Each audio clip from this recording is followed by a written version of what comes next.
1946 വെർമോണ്ടിയിലെ ഒരു അഭയകേന്ദ്രത്തിലാണ് Theodore Robert കോവൽ ജനിക്കുന്നത്.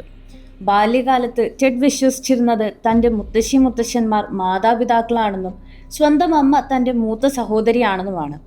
വർഷങ്ങൾക്ക് ശേഷം ഈ കുടുംബ രഹസ്യം തിരിച്ചറിഞ്ഞത് ടെഡിന്റെ മാനസിക നിലയെ തകർത്തു.